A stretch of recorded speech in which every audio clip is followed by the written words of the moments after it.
এইটো শিৱ মন্দিৰ হয়, অৰ্থাৎ এই মন্দিৰৰ ওপৰত এটা লিংগ আছে, লিংগৰ ওপৰত এডাল সাপ আছে। এই সাপডাল আমাৰ এইখন পৃথিৱীত বাস্তৱত আছে আৰু বাস্তৱত জীয়াই আছে। সেই ছবিডাল সাপৰ ছবিটো মানুহে এই মূৰ্তিৰ ওপৰত শিৱলিংগৰ ওপৰত বনাই এই শিৱলিংগত গাখীৰ ঢালি আহিছে, অৰ্থাৎ পূজা কৰি আহিছে। যত জীৱ তত শিৱ। শিৱৰ অৰ্থ হ'ল জীৱ।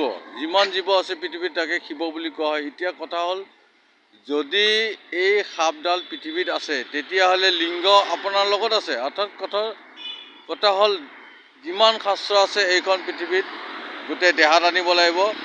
যদি আপোনাৰ দেহ শাস্ত্ৰখন পঢ়িছে, শিৱলিংগ যদি ছবিৰ জগতত আছে তেতিয়াহ'লে আপোনাৰ দেহাটো আছে। আৰু সাপ যদি এই লিংগৰ ওপৰত আছে আৰু পৃথিৱীতো আছে, তেতিয়াহ'লে আপোনালোকে কাক পূজা কৰিছে? এইখন হ'ল কলি যুগ হয়। দ্বাপৰ যুগত পূজা বুলি কৈছিলে, যেনেকৈ বিশ্বকৰ্মা বাবা বহি আহে হাতীৰ ওপৰত। বৰ্তমান কলি যুগত বহি আহিছে আপোনাৰ হাতীৰ মাউত, আৰু হাতীক যিকোনো কৰ্ম কৰাব পাৰে এজন মাউতে। বৈদ বোলে বহি যায় আৰু উট বোলে উঠি যায়। এনেকুৱা পৰিস্থিতিত এজন হাতীক বধ কৰি আহিছে, তাকে দ্বাপৰ যুগত পূজা বুলি কোৱা হয়।